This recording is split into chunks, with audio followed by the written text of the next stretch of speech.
I drove 9 hours with a box of family heirlooms, only to be told the engagement dinner was yesterday. I stood there holding that box while they smiled like I was just a neighbor who showed up uninvited.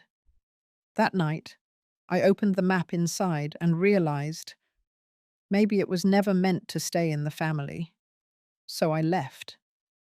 But what I did next changed everything they thought they owned. The sky was barely light when I turned the key in the ignition. 9 hours of highway stretched ahead, and my back already ached at the thought. But I felt steady and full of purpose. In the passenger seat, nestled in a wool blanket, was a wooden box.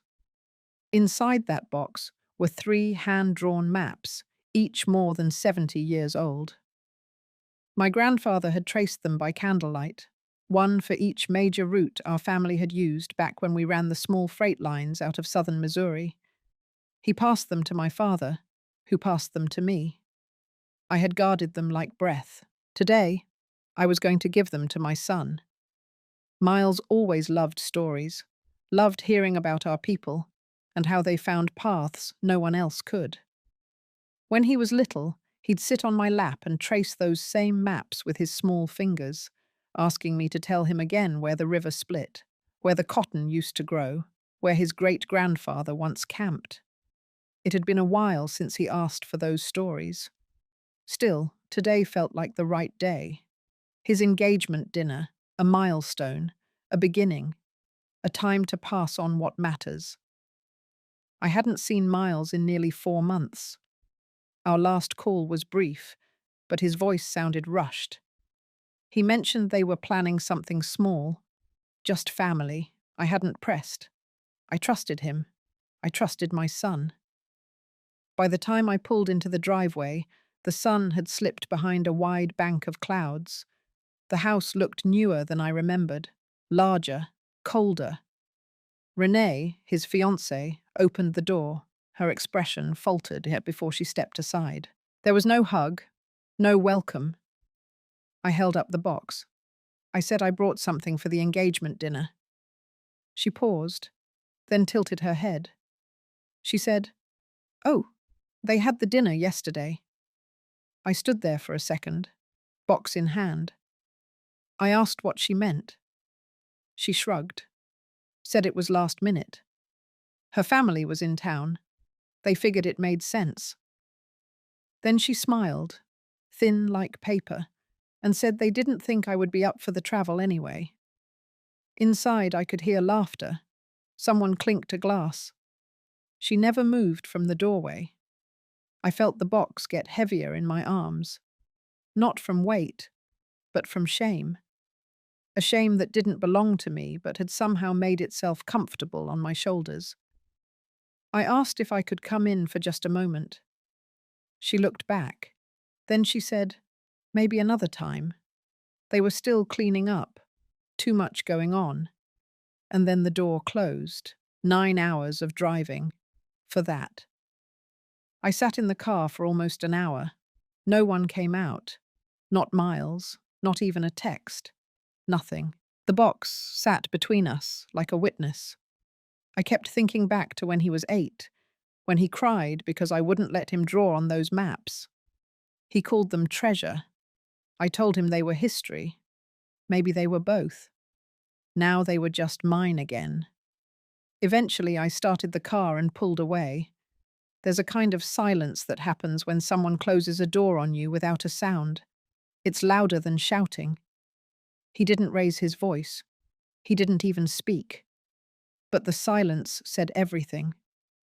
I drove until the highway stopped feeling cruel, until the gaslight came on, until I could hear myself breathing without choking on disappointment. That night, in the motel room, I opened the box. I laid the maps out across the bed like old letters, tracing the lines with my fingers again. I remembered every turn, every bend, every dotted path.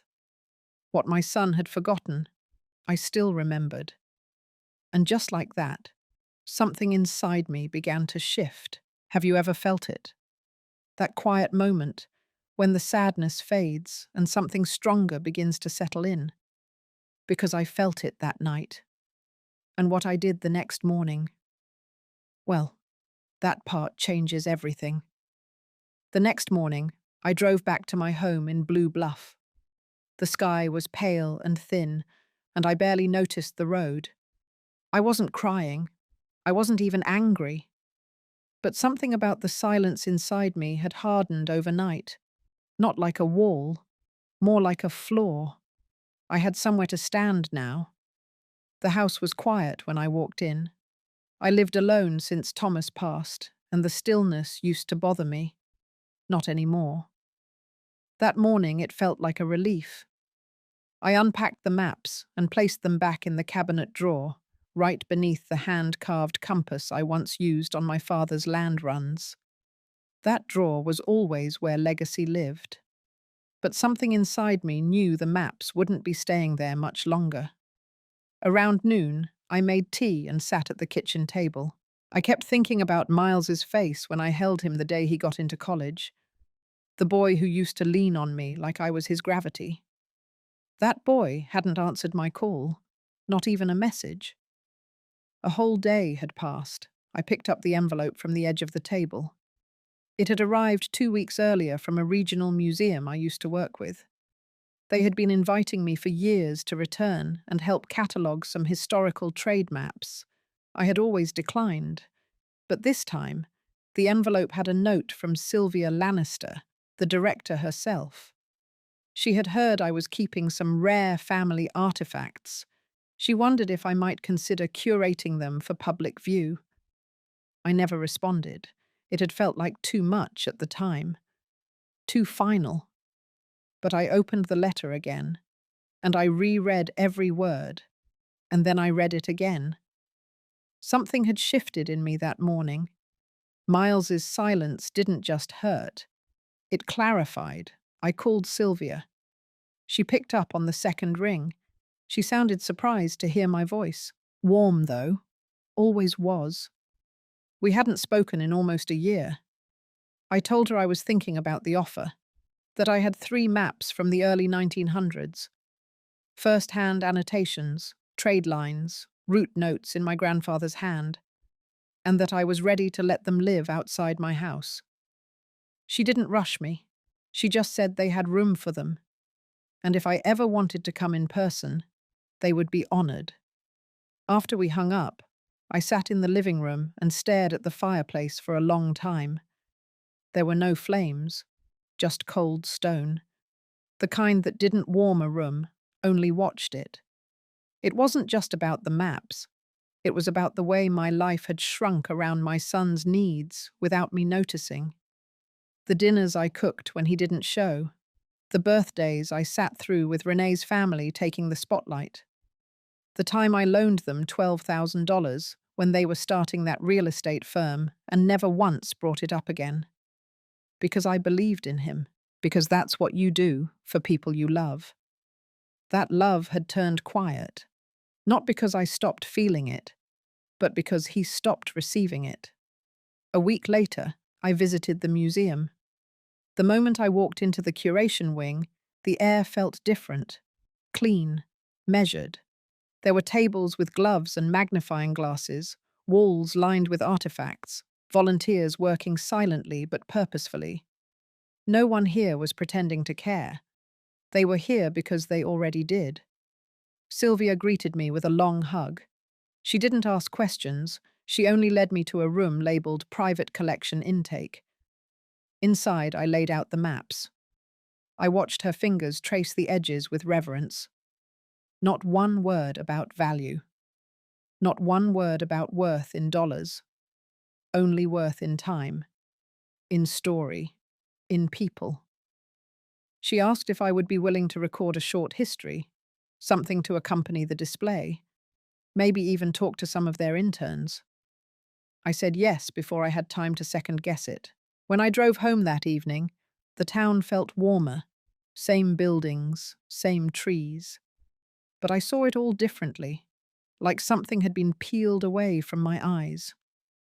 Back at home, I cleaned out the cabinet drawer. I didn't leave it empty. I placed a small brass key inside. It had once opened my father's cedar chest. That chest was long gone, but the key remained. I didn't know why I kept it, until that moment. It was the last thing of his I had never shared. Now I was starting to understand why. Some things belong to blood, and some things belong to memory. But some, like maps, like stories, like silence broken at the right moment, they belong to legacy. And I was done handing that legacy to people who didn't want to carry it. I didn't know what would come next. But for the first time in years, I wanted to find out. I went to take out the trash the next morning and passed by the small corkboard near my fridge. For years, that board held old birthday cards, notes from neighbours, and photos of Miles from every stage of his life. First day of kindergarten, senior prom. That summer he spent working in Idaho and came home sunburnt and grinning. But what stopped me was the most recent photo I had pinned. It was from the year before, when I visited him and Renee for Thanksgiving. We had gone to the local arboretum, and a stranger had offered to take our picture. Renee had worn a deep green scarf, and Miles had placed his hand gently on her back. I stood next to them, smiling. That photo had been cut, right through the middle. Renee and Miles remained intact, but my half was cleanly sliced out. I stared at it for a long time, not in shock, in recognition. There's a way a person can be erased from their own life, and the first sign is never loud. It's subtle. When their seat at the table is moved without mention, when stories they told are retold without credit, when memories are edited, slowly, until they fit someone else's version of comfort. I took the photo down, folded it once, and placed it inside a recipe book. I had no appetite to throw it away. Not yet. Later that afternoon, I went to mail a small parcel to the museum. Sylvia had requested a copy of a journal my grandfather had kept during his freight travels. The post office clerk, Sandra, was a woman I had known for 20 years. She smiled and asked how Miles was doing. I smiled back, told her he was busy. Then I paused. I asked if she had time for coffee this week. She looked surprised but nodded. That was the first time I realized I didn't want to explain away what had happened. I just didn't want to carry it alone anymore. 3 days later, I met Sandra at the diner near the old town square. She wore a rust-coloured cardigan and carried a warmth that didn't rush. We sat near the window, where the light made everything feel gentler. I didn't tell her everything, just enough. She listened, didn't offer quick sympathy or empty words, just nodded as I spoke. Then she said something I didn't expect. She said it happened to her, too. Her daughter had married into a wealthy family and slowly started pulling away. Calls became fewer. Visits stopped altogether. Then one day, Sandra saw a Christmas photo online. The entire family standing in front of the tree. Except Sandra wasn't in it. She had hosted that year, cooked everything, cleaned, paid for most of it. And still she didn't belong. We sat in silence for a moment. Then she said that grief wasn't always about death. Sometimes it was about still being alive while someone chose to forget you. That stayed with me. When I got home that evening, I found an envelope wedged between the screen door and the frame. No return address. My name scribbled in familiar handwriting. Inside was a wedding invitation. Miles and Renee, set for 2 months from now, in Oregon. There was no note, just the invitation, crisp and white. And at the bottom, in tiny print, were the words, "Ceremony only, no reception." I stared at it for a long time. This was not forgetfulness. This was precision. I hadn't been told about the engagement dinner. Now I was being invited to a wedding where there was no room for a seat at the table. And still, Something in me didn't shatter. Instead, it clarified. I pulled out a box from the hallway closet. Inside were receipts, emails printed years ago, and a thin binder labeled Family Finances. I had started that binder back when Thomas got sick to make sure Miles understood where things stood. Page after page, I reviewed what I had given him over the years. 2 loans. The first was $12,000 to start their first real estate flip. The second was $27,000 when they fell behind on property tax and nearly lost the house in Flagstaff. Both unpaid, both undocumented. Because I trusted him. At the bottom of the stack was a copy of the title transfer for the lakeside cabin we owned. Thomas and I had signed it over to Miles 5 years ago, believing he would preserve it. But they had sold it 8 months later, used the money to invest in a renovation in Austin. I had found out through a friend who worked at the county office. I never said a word. Until now. I pulled out a fresh folder and began organizing the documents, not because I planned to fight, because I was done forgetting, done pretending, done letting other people decide the story of my life. By the time I finished, the sun had dipped low behind the pine trees. The kitchen was quiet again, but this time it wasn't hollow. It was focused, and something in me had started to wake up. Not anger, not revenge, just clarity, and the quiet rhythm of a woman finally putting her own name back into the story, even if that meant writing it from the margins first. The next morning, I woke up earlier than usual. I didn't feel rested, but I couldn't lie still. There was a quiet tension under my skin, like something was waiting to be noticed. The house was still. Coffee brewed while the sun tried to rise behind grey clouds. I sat alone in the kitchen, staring at nothing in particular, until my eyes landed on the utility closet. That closet had been mine. Not just a place for old tools and light bulbs, but where I kept things no one else thought to ask about. I opened it slowly. My hand reached for the safe at the back, the same one Harold and I bought when we sold our first plot of land.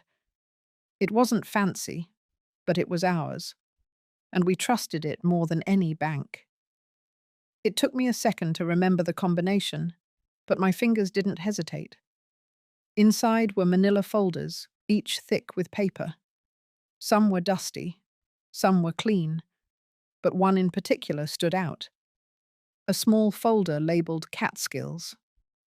I opened it. Deed documents, handwritten notes. The cabin Harold and I had bought in upstate New York after my mother passed. It was a modest place, but it had meant something, a refuge, and it had always been mine, paid in full with my inheritance. Then I saw it. A new page stapled to the back, a transfer of title. The property had been moved into an LLC. Not just any name, it said Mile Wren Development Holdings. My hands froze. My eyes didn't. I read every word. Date, April of last year. Signatures, witnesses, a notary I'd never met. And nowhere was there my signature. They had taken it, without a word, without asking. I didn't cry, not then. I just sat back in the chair and stared at the safe, at what else might be buried in the stacks of old paper. The shock ran deep, but beneath it, something else started to rise. I needed someone to confirm I wasn't imagining this, someone who understood legal documents better than I ever could. By noon, I was dressed and in the car. I didn't call Miles. I didn't text anyone. I drove past the town square and parked near a small law office with a faded green awning. Connolly and Hartman. I remembered June Connolly, the founder. Her daughter Meredith ran it now. The receptionist was young, polite, and visibly surprised to see me. Within minutes, Meredith stepped into the waiting room, shook my hand, and led me to her office. She didn't offer small talk, just waited for me to begin. I told her everything, from the moment I arrived at the house to the photo missing my face, the dinner I was never told about, and the deed to the cabin, transferred without my knowledge. She asked for the papers. I handed them over. Meredith read in silence. Her face remained calm, but her eyes darkened slightly. When she finished, she leaned back and said she'd seen this before. Not the exact situation, but similar patterns. Quiet power of attorney documents. Elderly parents signed off of assets without full understanding. Properties moved into holding companies that quietly cut the original owner out. I asked what could be done. She said she would start by researching the LLC, finding out who set it up, when, and whether my name had been used legally. She would also look into any recent legal filings in my name, power of attorney, changes to estate plans, anything suspicious. I left her office with a file folder and her card. She told me not to speak to Miles or Renee until we knew more. I nodded. Back home, I took every document from the safe and placed them into a locked briefcase. I put that briefcase in my trunk, just in case. Then I called my accountant and my insurance agent. I asked questions I should have asked years ago. That evening, I sat on the porch looking out at the lake. I didn't feel angry, not even sad. I felt clear, and that clarity felt heavier than anything else. For the first time in years, I saw my life for what it had become. Not what I had hoped, not what I thought I had built, just what it was. I had trusted too much. I had allowed silence to speak for me. I had let people I loved make decisions for me without questioning their motives, but not anymore. That night, I went into the attic and found a box I hadn't opened in years. Letters. A map. A key to the Catskills cabin, the one I never thought I'd need again. I traced the map with my finger. The roads looked thinner than I remembered, but I knew them. I could still find my way. The house no longer felt like home. But I wasn't lost. They thought they'd moved me out of the picture, but I was just getting started. The following days passed in an odd quiet, like the calm after a long storm that no one dared to speak of. Renee and Miles seemed to assume my silence meant resolution, maybe even surrender. But I wasn't quiet because I was passive. I was quiet because I was watching. The shift in their tone toward me had settled into something cold and transactional. I wasn't invited to sit with them during coffee. I wasn't included in calls with the wedding planner. Even the dog, Finn, had stopped curling at my feet. He had started sleeping outside their bedroom door. I didn't try to change it. I used the time to organize the rest of the paperwork from the safe, grouping everything into labeled folders. Old investment records, bonds, certificates of ownership for our previous land sales. And tucked away in one of the older envelopes, I found something I hadn't expected. A copy of Harold's last letter to me. It was handwritten in blue ink, dated 3 weeks before he died. I remembered now. He'd placed it on my bedside table and told me not to open it until I felt I needed to hear his voice again. He had written about the cabin, about the way I always lit the fireplace just before the sun dipped behind the hills, about the summer we painted the shutters green and danced barefoot on the porch after finishing the job. But near the end, his tone changed. He warned me that people, even those we love, can lose sight of what matters when money or power enters the picture.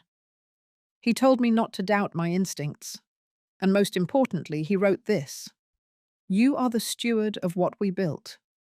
Protect it, even if that means walking away from those who don't deserve it."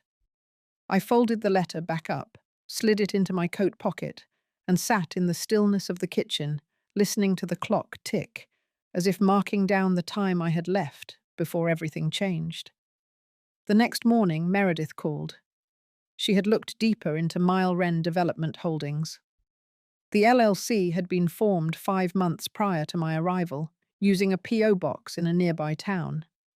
The signatory listed: Miles. The manager: Renee. My name was nowhere.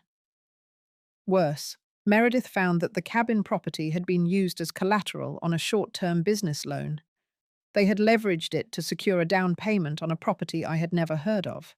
A commercial lease agreement tied to a venture in restaurant development. One that apparently was already in trouble. I didn't respond immediately.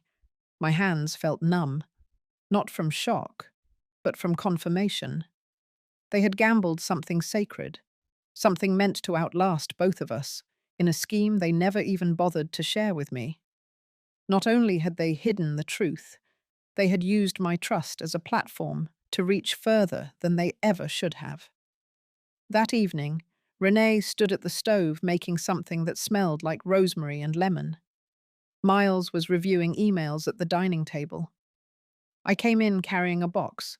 It was filled with framed photos, ones I had removed from the upstairs hallway. Photos of birthdays, vacations, cookouts. All of them had something in common.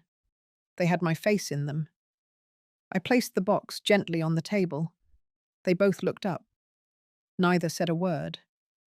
I spoke clearly, my voice steady. I told them I'd be taking a trip upstate for a few days. I didn't elaborate. I didn't invite conversation. I simply said I needed time away. Renee asked if I'd be back for the wedding weekend. I said we would talk when I returned. I packed that night. 1 bag, 2 sets of warm clothes, the briefcase with every legal and financial document I had, and Harold's letter. I left early in the morning before the sun rose. I didn't leave a note. I didn't look back. The roads toward the Catskills felt narrower than I remembered, but my hands moved with a sense of memory and certainty I hadn't felt in years. The trees were beginning to turn.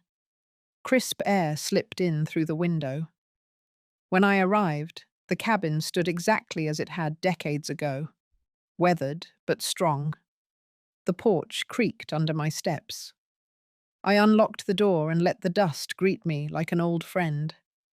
Inside, I lit a fire, opened the windows, and breathed. For hours, I sat with nothing but silence and the warmth of the hearth. There was peace here, the kind you only recognize after you've been starved of it for too long. That night, I slept more soundly than I had in months.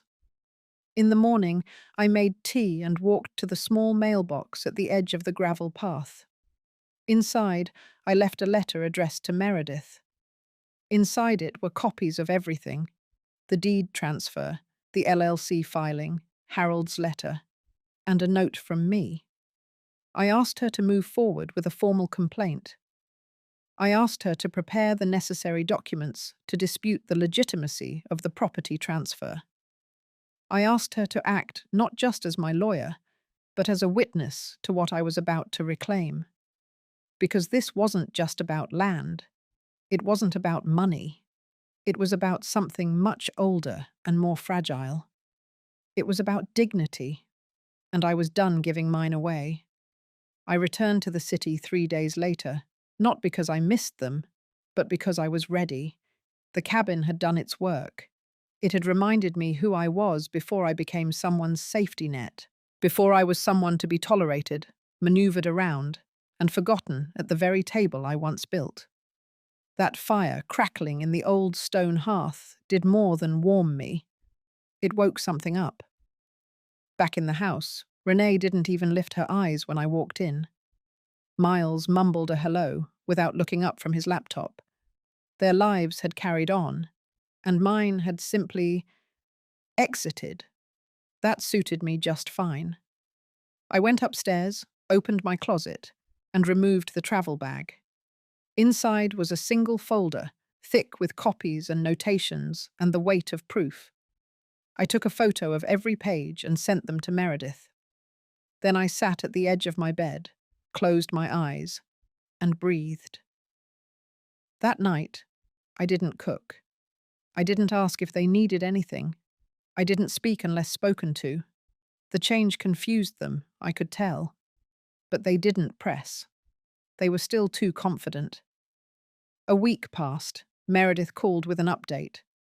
She had filed the petition to challenge the legitimacy of the property title transfer. Since the LLC was created with concealed intent, and since I was never made aware of its existence nor gave informed consent, there was ground to investigate for fraudulent conveyance. The house was mine again, at least in the eyes of the law, temporarily pending full investigation. But even that made something inside me settle. I didn't tell them right away. Instead, I observed. I paid attention to the way Renee took over the garden patio, now calling it her design project. I noticed how Miles started bringing in catalogues for luxury fixtures, none of which we had ever needed. There was no mention of the cabin, no whisper of the LLC. But there was a tension in their movements, like they were waiting for something to snap. It finally did. The morning the courier arrived with a large envelope addressed to me. Renee picked it up from the porch, glanced at the name, and brought it to the kitchen. I was having coffee. She placed it in front of me like it was nothing. I opened it slowly, aware of her eyes. Inside was a formal letter from the county recorder's office, acknowledging receipt of my claim and confirming that the property in dispute was now under legal review. Renee paled. She asked where it came from. I didn't answer. Miles came in. She handed him the letter. He scanned it quickly, then looked at me. His face didn't flush. It fell. He asked what I was doing. I said nothing. I simply got up, took the letter, and walked out to the sunroom. A few hours later, they asked to talk. We sat in the living room. Miles did most of the speaking. He said things had gotten complicated, that they only wanted to help the family's future. He mentioned the restaurant investment, the expansion plans, the timing. He claimed it was never about taking anything away from me. I nodded. Then I asked him why he never told me about the LLC, why he forged my signature on the deed transfer, why he used the cabin, the one place Harold and I built together, as collateral for a loan I had never seen. He didn't answer. Renee tried to step in. She said it was a misunderstanding, that I was always going to benefit, that it was all going to be in the family. I told her I had read Harold's letter again. I told her about his words on stewardship and protection, and I told her the part that mattered most. You do not protect something by giving it away to people who lie. I didn't raise my voice. I didn't cry. I simply told them I had retained full legal control of the property again, and that if they needed to find a new place to live, I could give them 60 days. Out of decency. Miles stared at the floor. Renee stared at me. Neither said a word. And in that silence, I felt something unshackle in my chest. Not relief, not triumph. Something else, a quiet certainty. They had thought they were building something grand, but they never realized they had broken the foundation first. And I had just reclaimed the ground beneath their feet. The 60 days passed like a train through fog. Quiet. Steady. I never had to ask if they were packing. Boxes began appearing near the stairs by the 3rd week. Renee's garden tools disappeared from the patio by the 5th. The clatter of Miles's espresso machine quieted by the 6th. They moved as if trying not to disturb something fragile, as if silence would make it less real. I didn't gloat. I didn't press. I didn't remind them. I went on with my days as I always had. Early coffee, old books, short walks around the neighborhood. The air in the house shifted, not tense anymore, hollow. Sometimes I caught Miles staring at me, like he wanted to say something but couldn't find the words. Renee avoided me altogether. We coexisted in rooms where nothing was spoken. and everything was known. On the 32nd day, I received a phone call from Meredith. She had just gotten out of a conference with a real estate lawyer her firm trusted. He had reviewed everything, and his first words to her were, "This wasn't just an error. This was a long plan." The LLC had been created over 14 months earlier. Miles had filed it under a different name. His best friend was listed as the registered agent. Renee's cousin, the one who always lingered too long at holidays, had signed as a witness. Every thread tied back to them. They had taken their time, moved slowly, waited for Harold to pass, waited for me to grieve, waited for the dust to settle. I wasn't just collateral. I was the last piece to be moved off the board. That night, I sat at the kitchen table with Meredith on speaker. She read through the affidavit draft. Her voice was calm, but I could hear the edge of anger underneath. She said we could file to reclaim full ownership of the LLC assets to dissolve the fraudulent transfer. She said we had a case not just for property recovery, but for punitive damages. I thanked her, and then I hung up the phone and stared into the dark window over the sink. My reflection stared back. Older, yes, but no longer afraid. By day 42, Miles asked if he could speak with me privately. We sat in the sunroom, the same room where Harold used to nap with the Sunday paper folded across his chest. Miles cleared his throat, fidgeted with his watch. He said he hadn't meant for things to go so far. He said he thought he could manage it better than I could. He said the family needed someone to take charge. I listened. He talked about investments, the business climate, the property taxes. I listened. Then he said something that stopped me cold. He said, "You don't even use it, Mum. The cabin. You sit in this house and you mourn." I stared at him for a long time. Then I told him about the weekend I spent up there alone, about the old log Harold carved our initials into, about the way the trees still creaked, the same way they did 30 years ago, about the letter I found, and the way I felt when I realized my name still mattered somewhere. He said nothing. I stood up, walked to the mantel, and picked up a framed photo. It was from Thanksgiving 12 years ago, the last one with Harold. Miles had his arm around me. Renee was smiling. It looked warm, real, but the woman in the photo had no idea what silence could hide. I handed the photo to him, and I said, "This is what I thought we were protecting." I walked out of the room and didn't look back. By day 54, they had packed the last of their things. Renee didn't say goodbye. She left a note on the kitchen counter, thanking me for letting them stay as long as they had.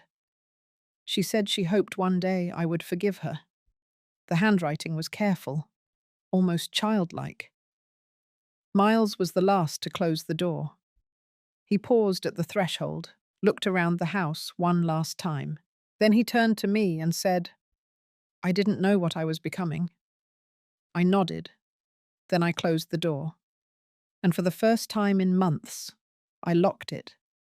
That evening, I walked out to the backyard, sat on the old wooden swing Harold built, and listened to the wind move through the trees. The silence felt different now. It wasn't hollow anymore. It was mine. 2 weeks after Miles and Renee left, the house began to sound different, not quieter, but fuller.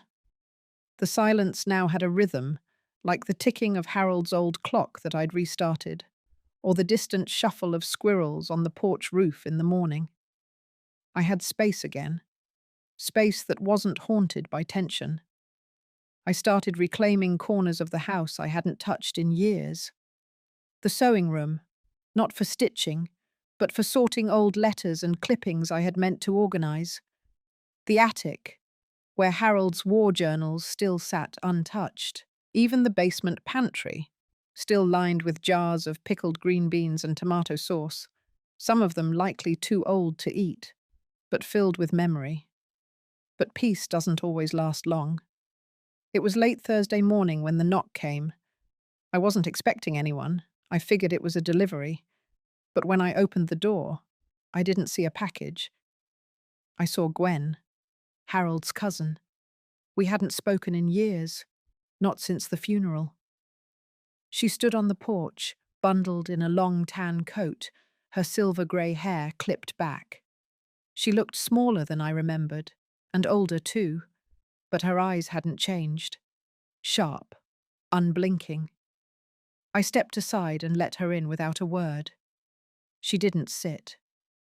She stood in the center of the living room, glancing slowly around. Then she said, "You know I always liked you more than your sister-in-law." I let out a quiet laugh. Then she got to the point.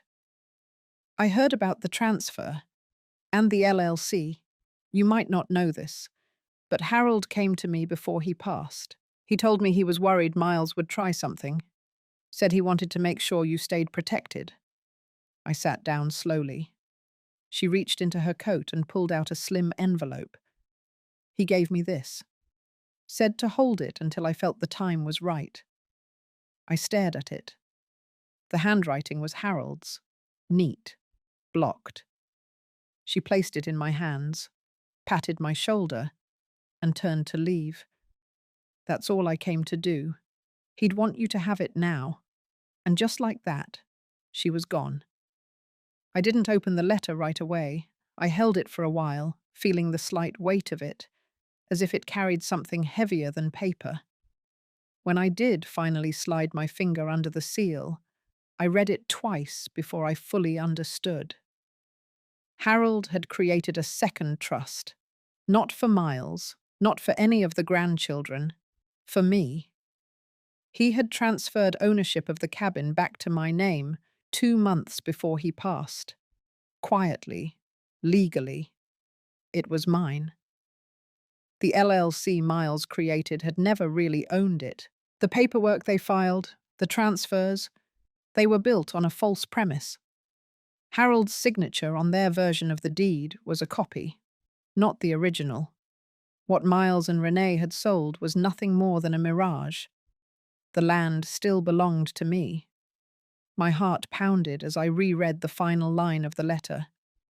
"In case you ever need to remember who built this life with you, it was never them. It was us." I sat for a long time after that, staring out at the trees beyond the window, my breath steady, my chest tight, but not from pain this time, from a strange rising sense of affirmation. By the next morning, I had called Meredith. I told her everything Gwen said. I scanned the letter and emailed it over. She didn't even try to hide her reaction. This changes everything. Within days, the legal gears began to shift.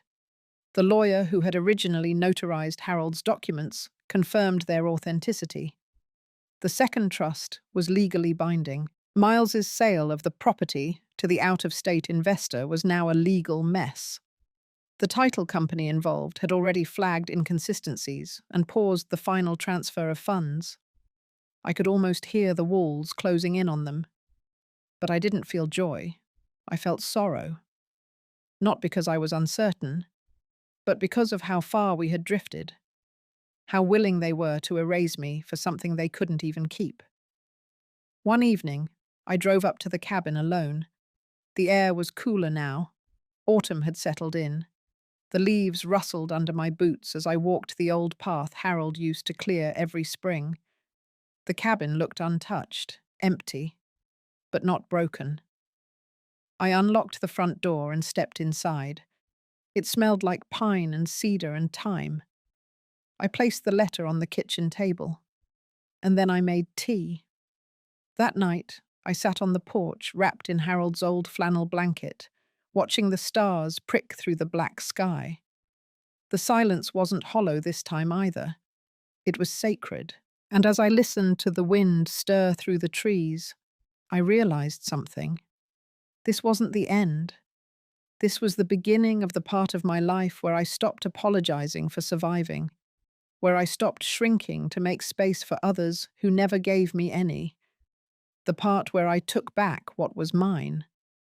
Not just land, but self. The call from Miles came on a Sunday evening, a week after the legal dust had started to settle.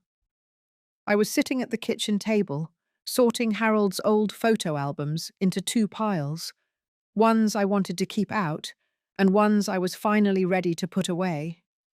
His name flashed across the screen, and I stared at it for a few seconds before answering.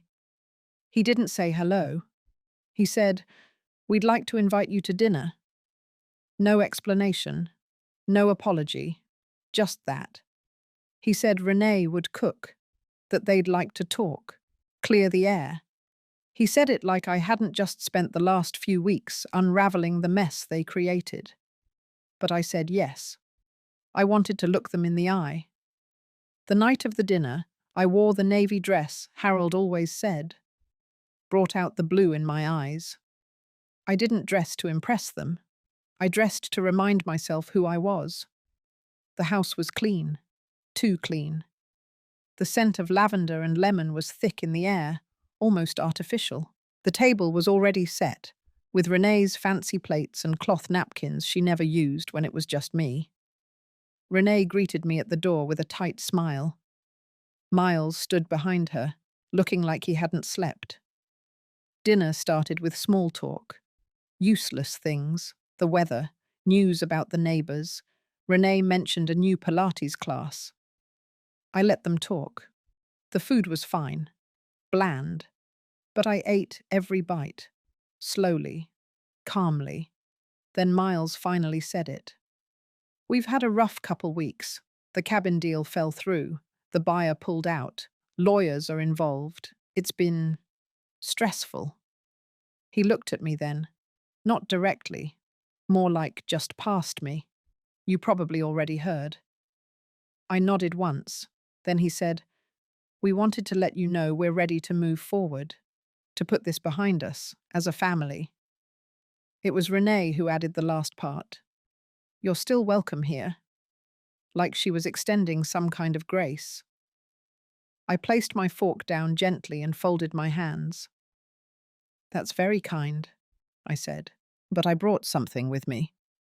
I reached into my bag and slid the envelope across the table. Not Harold's letter.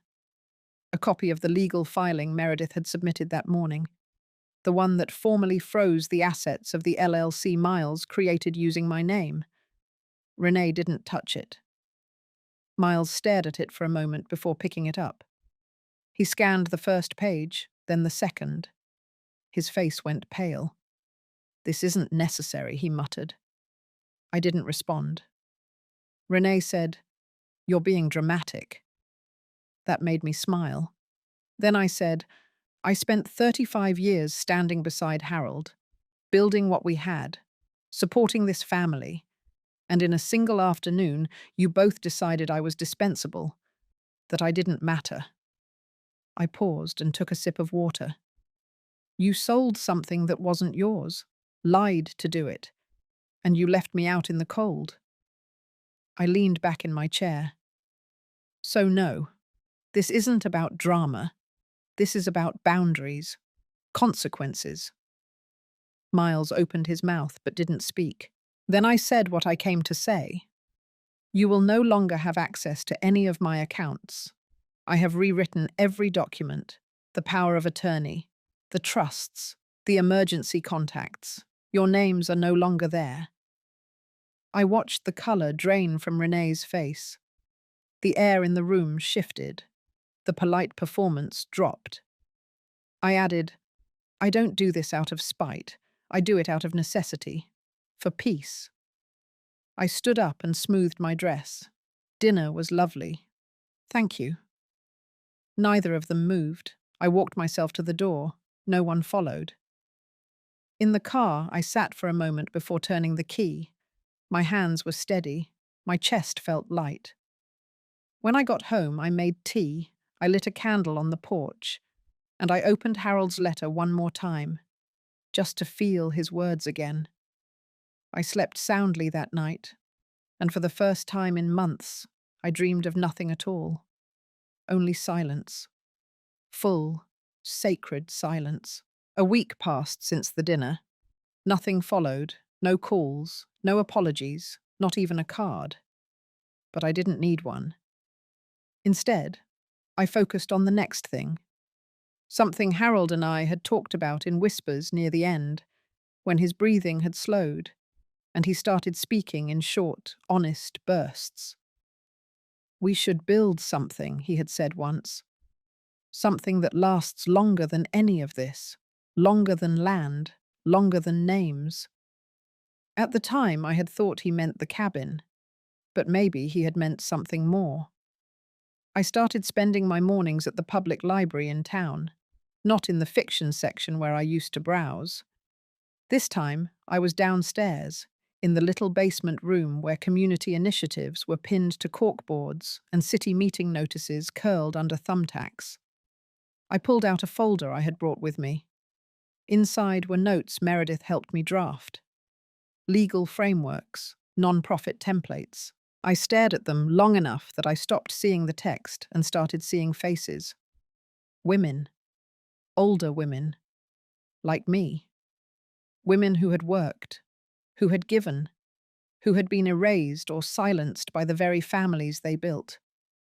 I thought of Carol, the nurse who used to live down the street before her kids sold her car and moved her into an apartment complex an hour away from everyone she knew. I thought of Susan, whose daughter had tricked her into signing over her retirement annuity, leaving her with a single bedroom in her own house. I remembered every quiet conversation I had shared with them on front porches and in grocery aisles, all the times they had said nothing while meaning everything. So I did it. I filed the paperwork. The Lena Foundation, named after my grandmother, a woman who raised 5 children on her own after the war, and never once complained, even when she had every right to. The mission was clear: to educate and empower women over 60 who faced financial and emotional manipulation from their families, to provide legal clinics, skills workshops, and housing assistance, to create something that let them reclaim the life they thought had already passed them by. Meredith introduced me to a retired accountant named June, who offered to help pro bono. June had once been pushed out of her own practice by her sons. She worked with precision and zero tolerance for nonsense. Then came Ellie, a widowed real estate broker, who had lost her home when her stepson forged her name on a refinance application. She helped me scout a small office space right next to the bus station, easy for anyone to reach. Word spread quickly. At first it was just nods from older women at the diner. Then came folded notes, slipped into my coat pocket at church. Handwritten letters with no return address. Short. Raw. Brave. I read them all. I remembered them all. One letter came from a woman named Judith. She wrote, "I gave everything to them, and now they say I imagined it all. I don't need much. I just want to feel like I exist." I carried her words with me for days. We hosted the first workshop on a rainy Saturday. I bought muffins from the market and made coffee in a borrowed percolator. 6 women came. One cried before we even began. Another brought a stack of unopened bills she had been too afraid to read. I didn't stand at a podium. I sat with them, at eye level. I shared my story. Not the whole thing, just enough. Enough for them to see I wasn't above them. I was beside them. At the end of the session, one woman stayed behind. She wore a burgundy coat and held a small photograph in her lap. It was her younger self, with her husband, laughing in the snow. She said, "I haven't laughed like that in years." Then she looked up. But today came close. That night, I walked home in the cold. My shoes were soaked, my fingers numb, but I felt something I hadn't felt in months. Steady, centered, the kind of peace that doesn't come from being praised or accepted. The kind that grows from doing what is right, even when no one claps. The next day, Meredith called. She said the court had ruled in our favor. Miles's LLC was dissolved. The assets returned. The cabin was now fully protected. I thanked her. Then I told her something I hadn't said out loud yet. Winning the case wasn't the point anymore. The point was this: these women, this room, this ripple. And that was something no document could ever undo.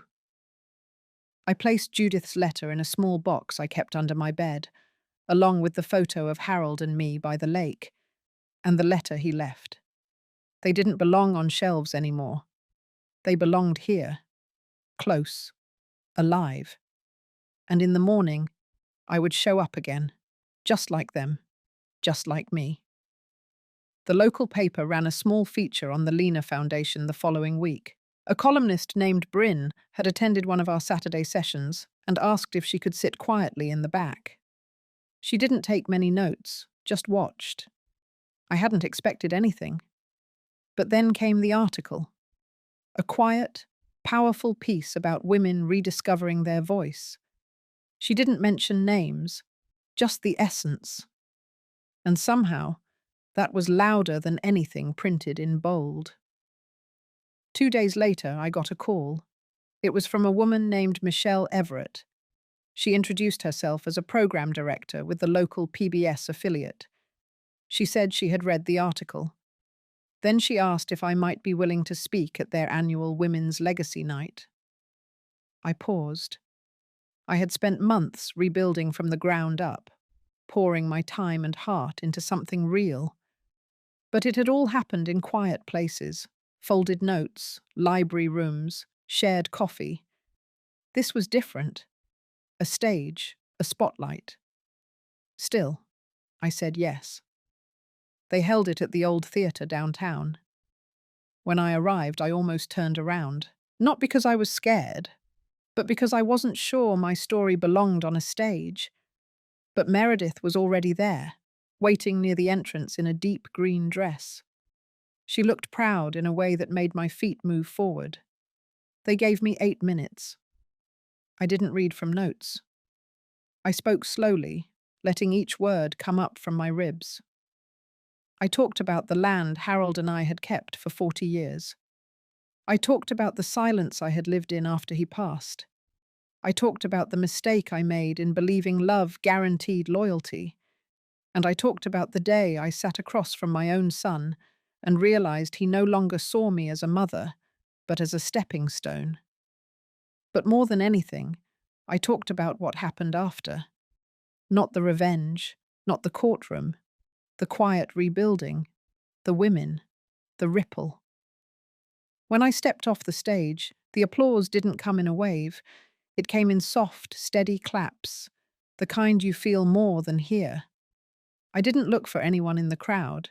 I just walked back to my seat and sat down, like nothing had happened. But something had. The following Monday, a letter arrived at the foundation. It was from Miles, short, cold. He said he had seen the broadcast, that he hoped I would refrain from using family matters in public speeches, that he was considering legal options if it continued. I didn't respond. I didn't need to. That same afternoon, Judith arrived early to the center. She brought a small basket of lavender muffins and placed them on the table without a word. As we waited for others, she leaned toward me. She said she had seen me on TV. Her voice was low, a bit shaky. Then she said, "For the first time in years, I believed I still mattered." I didn't speak. I just reached for her hand and held it there, warm and still. That night, as I walked home, I passed the old law office where Meredith used to work before she started her own practice. The lights were off, but the window reflected something I hadn't seen in a long time. Me. Not the woman bent by grief, not the mother shamed in her own home, but the one standing now, steady, whole. The truth was, I had already won, not in the court, not in the papers, but in every letter, every workshop, Every woman who walked through our door, unsure and left a little taller. The final transaction had already happened. They took the land. I gave away the legacy. And what I got in return was a life. Unapologetic, unedited, unclaimed. And that, no threat, no letter, no silence, could ever take back. The morning light through my window didn't feel any different. But I did. It wasn't a grand realization, more like a stillness that settled into my bones. For the first time in years, I didn't wake with a list of things to fix, people to protect, or silence to swallow. I simply got up and made tea. Outside, the leaves had started to shift color. The reds and golds came early this year.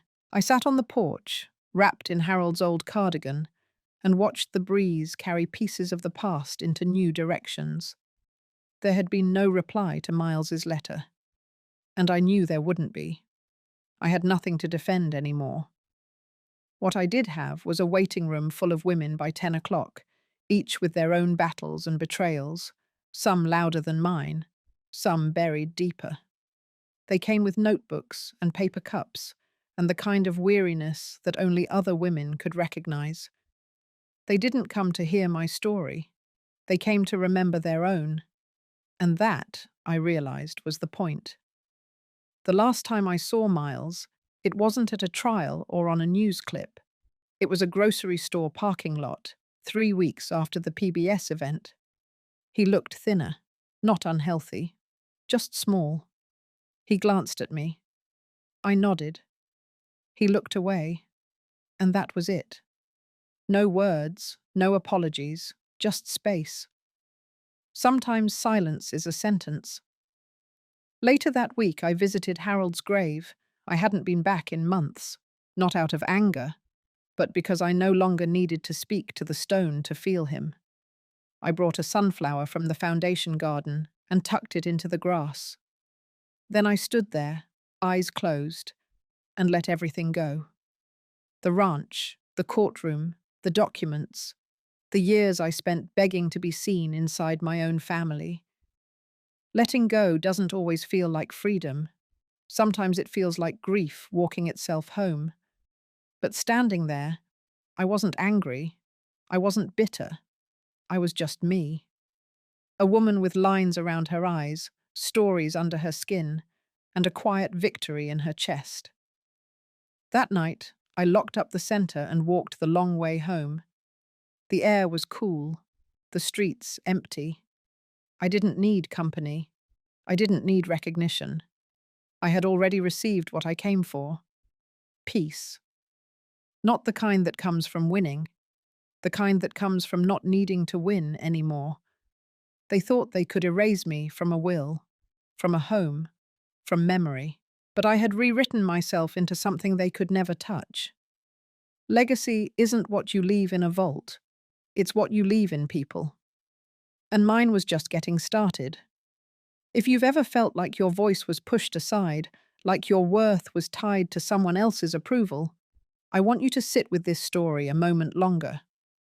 What would it look like to reclaim your peace without asking permission? If this touched something in you, you're not alone. Share your thoughts below. Someone else might need to read your words tonight. Let's keep the conversation going. For every woman rebuilding quietly, just like Lena,